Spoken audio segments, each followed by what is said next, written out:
Hey everyone, it's Marcello here at the back of Maple Toyota. I'm here with the 2024 Toyota Grand Highlander. I believe this is the XLE. Why don't we take a look at some first impressions on what we think of the exterior styling? Let's take a look.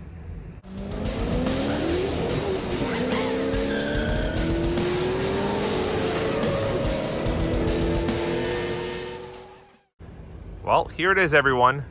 This is the all-new Grand Highlander. Now it does share some similarities and characteristics that the standard Highlander has, but I'll tell you the truth, it's far different from a regular, typical Toyota Highlander vehicle. So this is the XLE grade. You see the tone on tone Grand Highlander. It's very subtle there in the back of the trim. Grand Highlander comes in hybrid and non-hybrid. Comes in the XLE Limited, and then when you go with a hybrid equivalent, you can go with the Platinum. Check out the alloy wheels on the XLE. So these are standard 18-inch alloy wheels. Simple. Let's check out the front end for a second. So there's a lot of grille going on in the front end of the vehicle. You can see that grille is kind of like the new trend. A lot of the manufacturers, including Toyota, share the same similarities. Also Lexus as well with the larger SUVs. They all typically have a larger front grille. What do you guys think of that? I do have to comment one thing though. For the size of the vehicle and the size of the front end, the headlights, I'm surprised, are not bigger than what they are. They are quite small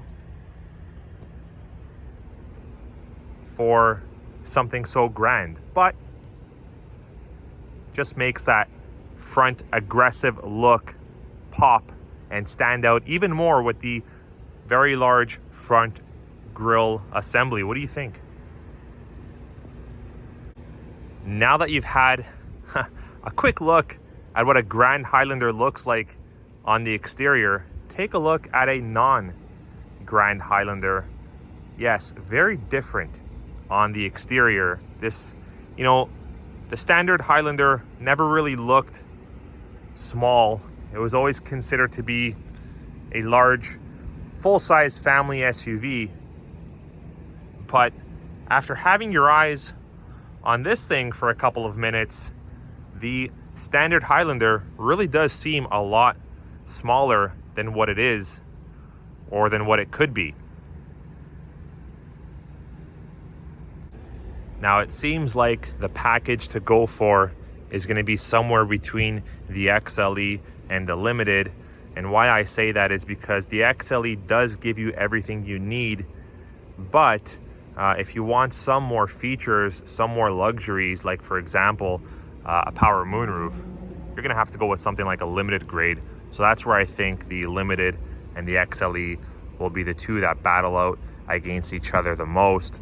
Of course, when you're going with the Platinum, you're going with the hybrid, and you're going with the Hybrid Max, and all the features, all the goodies. Very subtle black plastic trims throughout the vehicle, except for the back end. But that's quite typical with SUVs and vehicles of this size. What do you guys think about the taillight assembly? Similar to that of a Venza. I'll show you what I'm talking about in a second. It's very thin, very narrow of a taillight assembly. Take a look what I'm talking about. So that's what I'm referring to. That's the taillight assembly in the back end of the Toyota Venza. You can see here when comparing against the non-Grand Highlanders, the taillight assembly is very different. We're gonna stand back here and take a look at the height difference and size comparison when talking about the rear end. You've got the Grand over here, you've got the non-Grand over there, and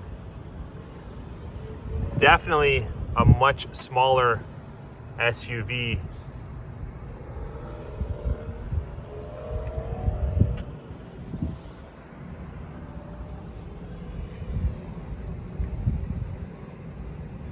Yeah, it's pretty massive, I should say. About these taillights, I don't think this part lights up. No, that's just a black trim. But you know what I mean. The design element of the actual taillight is to cover the entire width of the trunk there. So here is the tail end, or the back end, specifically the taillight assembly of a 2023 Toyota Highlander. And yes, it's very different. It's a little bit more chunkier and wider. And also the taillights, unlike the Venzas and the Grand Highlanders, taillights break away in the center and do not follow out throughout the entire rear of the vehicle.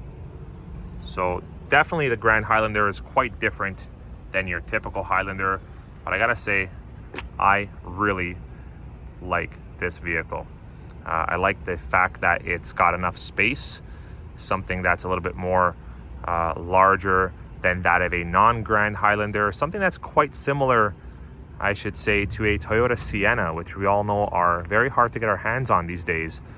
So this is a fantastic alternative, and it comes hybrid and non-hybrid, which is also a great thing. So let me know what you guys think of the Grand Highlander in the comments below. We're going to see more of this vehicle on this channel, so please subscribe to the channel, and we'll do some comparisons on this channel.